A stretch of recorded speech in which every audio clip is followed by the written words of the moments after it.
Break के बाद आपका एक बार फिर स्वागत। आप देख रहे हैं 11 स्पेशल और हम अब बात कर रहे हैं कोरोना की कि कैसे हम कोरोना को हराएं। चुनाव तो लोग जीत रहे हैं, कोई हार रहा है, लेकिन हमें कोरोना पर जीत दर्ज करनी है और इसलिए हम लगातार कोरोना से जुड़े बहुत सारे खबर आप तक पहुंचाते हैं और किस तरीके से हम कोरोना से लड़ पाएंगे वो भी आपको बताते हैं।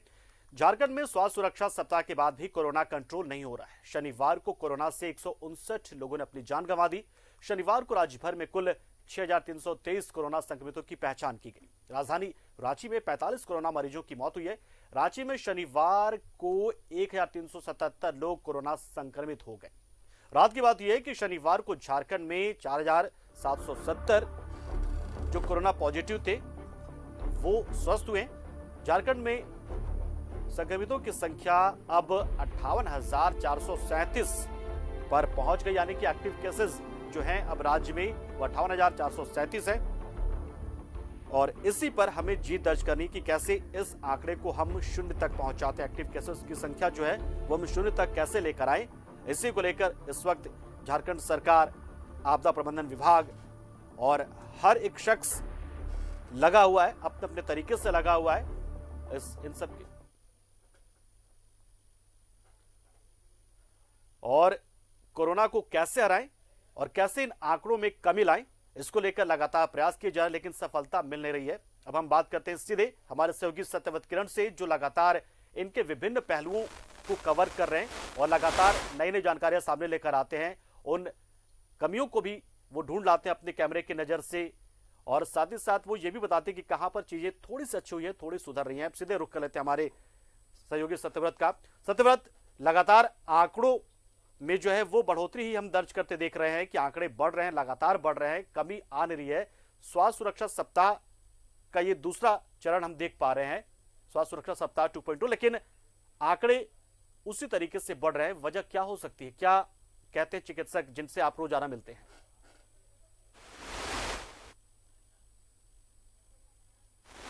देखिए पंकज, सही कहा आपने कि भले ही लगातार राज्य में संक्रमितों की संख्या बढ़ती जा रही है, लेकिन आप पिछले अगर कुछ दिनों की बात करें, यानी कि पिछले एक सप्ताह पहले की अगर बात करें, तो जिस तरह से जो संक्रमितों का ग्राफ जो लगातार बढ़ता जा रहा था, अब कहीं ना कहीं संक्रमितों की संख्या थोड़ी कम होती जा रही है। फिलहाल राज्य में संक्रमितों की संख्या, एक्टिव मामले अभी भी ज्यादा हैं, लेकिन देखिए अब समस्या क्या हो रही है कि पिछले एक सप्ताह पहले जो लोग कोरोना के संक्रमित हुए थे, अब उनकी स्थिति और ज्यादा दयनीय होते जा रही है। आपको पता है कि पिछले कुछ दिनों पहले लगातार ऑक्सीजन बेड की समस्या हो रही थी। लगातार राज्य सरकार ऑक्सीजन बेड को बढ़ाने के लिए कई प्रयास किया। अगर वर्तमान की बात करें तो रांची सदर अस्पताल और रेसलदाल नगर जो सामुदायिक केंद्र है, वहां पे करीब 100 जो है वो ऑक्सीजन बेड जो है वो बनाए जा रहे हैं। रांची सदर अस्पताल और रेसलदाल बाबा जो सामुदायिक केंद्र है, वहां के लिए रिफिलिंग टीम बनाया गया, यानी कि जो स्थानीय पीसीआर के लोग होंगे, जो पुलिसकर्मी होंगे, अब उनके जिम्मे होगा कि सदर अस्पताल और रेसलदाल नगर कोविड सेंटर में अगर ऑक्सीजन कम होती है तो कैसे उस ऑक्सीजन को तुरंत से तुरंत रिफिल कराया जाए, ये जिम्मेवारी अब जिला प्रशासन के लोगों की होगी। हमने, आपको याद होगा पंकज, कि हमने खबर दिखाया था कि किस तरह से सदर अस्पताल में देर रात जो है वो कोविड वार्ड में ऑक्सीजन का लेवल कम हो गया था। परिजनों ने आरोप लगाया था कि कई लोगों की जो मौत है वो ऑक्सीजन कम होने के कारण हुई थी। तो उसको देखते हुए जो है वो जिला प्रशासन ने एक बेहतर कदम उठाया है कि अब जो ऑक्सीजन सिलेंडर जैसे ही खाली होंगे उसका रिफिलिंग जल्द से जल्द हो जाए, इसको लेकर जिला प्रशासन की टीम बना दी गई है। पंकज, अब जो सबसे बड़ी समस्या हो रही है लोगों को, वो आईसीयू और वेंटिलेटर बेड की समस्या हो रही है। कुछ दिनों पहले जिस तरह से लोग ऑक्सीजन बेड के लिए परेशान थे, तरस रहे थे, लगातार चक्कर लगा रहे थे सभी बड़े सरकारी और निजी अस्पतालों का, अब पिछले कई दिनों से गंभीर रूप से बीमार है, ऑक्सीजन बेड से है। अब उन लोगों की स्थिति जैसे जैसे बिगड़ती जा रही है, अब उन्हें आईसीयू और वेंटिलेटर बेड की जरूरत पड़ती है। सत्यव्रत, आएंगे हम आपके पास। आवाज में थोड़ी दिक्कतें पैदा हो रही, शायद कुछ तकनीकी गड़बड़ी है या हवा शायद तेज है, तो इस वजह से आपकी आवाज हम तक सही तरीके से नहीं पहुंच पा रही। हम चाहेंगे कि एक बार आप फिर से कैमरा पर्सन जो आपके साथ, उनसे कहें कि थोड़ी सी आवाज को वो चेक कर ले। बहुत सारी हमिंग से आ रही है और बहुत सारे आवाज गूंजती से थोड़ी आ रही है, थोड़ा सा हम कहेंगे आप चेक कर ले वो। अब हम रुक कर लेते हैं हमारे सहयोगी प्रभात का, जो जमशेदपुर से हमारे साथ इस वक्त जुड़ गए हैं। प्रभात, हम लगातार ये देख रहे हैं कि जो संक्रमण के आंकड़े हैं उनमें बढ़ोतरी होती जा रही थी। हालांकि स्वास्थ्य सुरक्षा सप्ताह में इसमें थोड़ा सा बदलाव आता नजर आ रहा है। जमशेदपुर में हालात क्या बने हैं? स्वास्थ्य सुरक्षा सप्ताह का जो दूसरा दौर चल रहा फिलहाल स्वास्थ्य सुरक्षा 2.0, उसमें क्या आंकड़ों में थोड़ी सी नरमी हम कह सकते कि आई है? क्या कहता है जिला प्रशासन? देखिए पंकज, नरमी तो नज़र नहीं आ रही है, क्योंकि मैं कल के आंकड़े बता दें कि 997 लोग पॉजिटिव पाए गए हैं और 38 मौतें हुई। आप समझ लिए 38 लोगों की जान गई है। इससे अंदाज़ा लगा सकते हैं तो क्या ये आंकड़े कम हो रहे। हालांकि स्वस्थ होने का जो आंकड़ा है वो थोड़ा ज़रूर बढ़ा है। कल 1200 से ज़्यादा 1242 लोग स्वस्थ होकर घर गए हैं, ये हम कह सकते हैं। लेकिन आंकड़े अगर हम कहें तो आंकड़े अभी भी कम नहीं हो रहे हैं। और जो स्वास्थ्य सुरक्षा सप्ताह का दूसरा ये चल रहा है, उसमें अभी भी स्थिति वही बनी हुई है। बहुत सारे चीज़ों में बदलाव किए गए हैं, टाइमिंग चेंज की गई है। स्वास्थ्य सुरक्षा सप्ताह का लेकर के 2 बजे तक सारी दुकानें बंद हो जाएंगी, 3 बजे तक मूवमेंट होगा आपका। लेकिन आप मेरे पीछे देख सकते हैं कि गाड़ियों की आवाजाही अभी भी जारी है, और ऑटोस बोले या बस बोले अभी भी आवाजाही जारी है। और ऐसे युवा वर्ग अभी भी गाड़ियों में 3-3 लोग बैठ के घूम रहे, चूंकि शहर में कहीं पुलिस प्रशासन हमें नज़र नहीं आ रहा आज। और दिनों तो जरूर नज़र आता, हो सकता है कि आज थोड़ी से मौसम ने करवट लिया था और आंधी पानी आया था तो उसकी वजह से पुलिस चेकिंग पॉइंट में ना हो। लेकिन ये स्थिति अगर यही स्थिति रहा तो हम ये नहीं कह सकते हैं पंकज कि आंकड़े कम होने वाले हैं। हालांकि अभी 6 तारीख तक ये चलेगा, लेकिन ये चौंकाने वाले आंकड़े अभी भी आ रहे हैं। देखिए, आप हर दिन ये लोगों को समझाते हैं कि मास्क जरूरी है, मास्क पहन कर घर से निकले, सैनिटाइजर यूज़ करें, सामाजिक दूरी का पालन करें। लेकिन ये सारी चीज़ें हम लोग केवल कैमरा में बोल रहे हैं, लोग उसको खाली सुनते हैं। अभी भी बाज़ारों में वही स्थिति है। हालांकि बाज़ार सुबह के वक्त खुल रहा है, शाम के वक्त ज़्यादा खुलते रहते थे, तो उस समय थोड़ी आवाजाही और ज़्यादा रहती थी। हालांकि बंद है, लेकिन आंकड़े कम नहीं हो रहे पंकज। अभी भी आंकड़े चौंकाने वाले, डराने वाले आंकड़े सामने आ रहे हैं। जिला प्रशासन को थोड़ी मेहनत अभी करनी पड़ेगी कि हमें किस चीजों को ठीक करने के लिए। प्रभात, यानी कि जिला प्रशासन को थोड़ा सा और सख्ती बरतनी पड़ेगी। धन्यवाद का रुख कर लेते हैं। हमारे सहयोगी अरुण बड़वाल भी हमारे साथ जुड़ गए, बहुत बहुत स्वागत आपका भी। और अरुण जी, हम ये बात लगातार कर रहे हैं, अरुण की जो स्वास्थ्य सुरक्षा सप्ताह है वो हम दूसरे चरण में उसके आ तो चुके हैं, लेकिन अगर पहले सप्ताह की बात करें स्वास्थ्य सुरक्षा सप्ताह की, तो जिला प्रशासन उससे क्या मानता है? क्या उसे मानता है कि सफल रहा है धनबाद में? क्या आंकड़े थोड़े से कंट्रोल कर पाया है जिला प्रशासन पहले सप्ताह में? क्योंकि समीक्षा शायद अब तक हो चुकी होगी।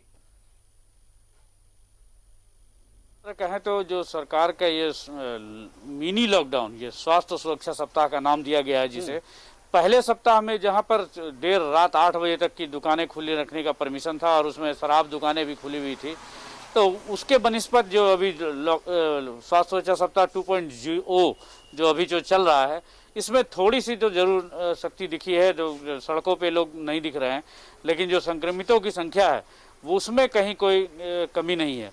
2 दिन आगे जहां कल के पहले 124-26 लोग संक्रमित हुए थे, कल फिर वो आंकड़ा बढ़ के 250 के पार हो गया। मरने वालों का आंकड़ा ग्राफ गिर नहीं रहा है। परसों 13 आदमी मरे थे तो कल 12 आदमी मरे हैं। आज भी उम्मीद जताई जा रही है कि लगभग 200 से 300 के बीच संक्रमितों की संख्या आएगी। हालांकि अभी तक आंकड़े पेश नहीं किया गया है। मत लगाइए, बुरी खबर होगी। उम्मीद मत जताइए कि इतना आंकड़ा बढ़े, हम ये चाहेंगे।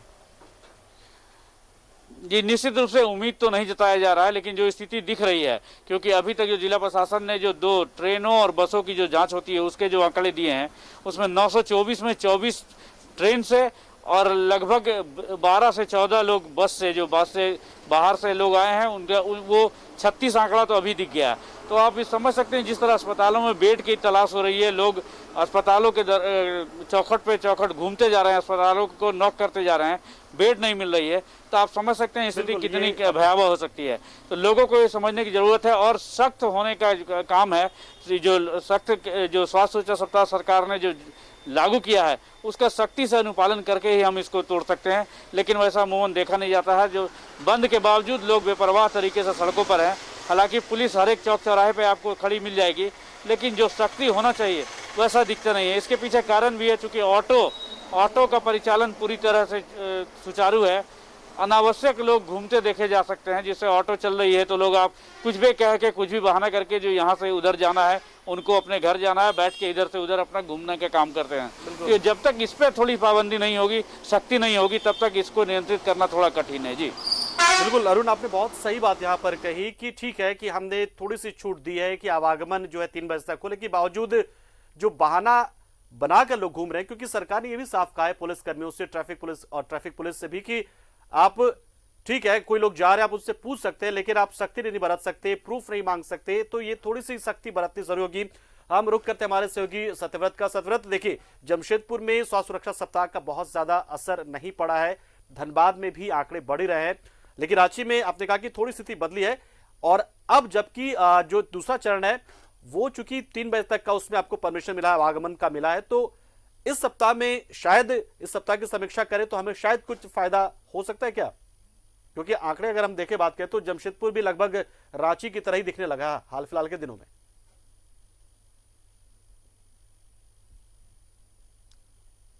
तो देखिए बिल्कुल पंकज, मैंने आपको बताया कि पिछले अगर एक सप्ताह की बात करें तो जिस तरह से हर दिन संक्रमितों की संख्या में जो बढ़ोतरी हुई थी, पिछले एक सप्ताह से थोड़ी कमी आई है। ये कहीं ना कहीं राहत देने वाली बात है लोगों के लिए, राज्य के लोगों के लिए।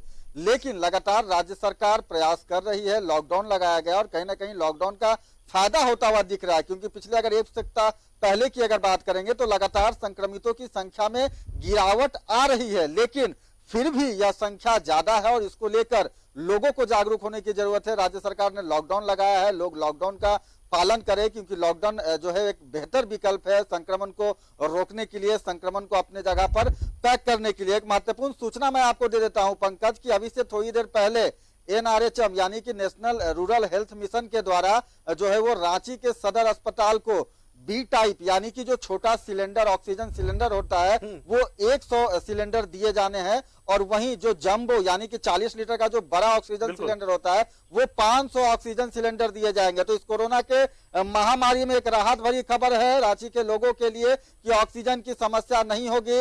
रिम्स की अगर बात करें तो आपको याद होगा खुद मुख्यमंत्री हेमंत सोरेन जो है वो रिम्स पहुंचे थे, और रिम्स के जो मल्टी स्टोरेज पार्किंग में 327 बेडों का जो ऑक्सीजन युक्त कोविड वार्ड बनाया जा रहा है वो भी 1 से 2 दिनों में बनकर तैयार हो जाएगा।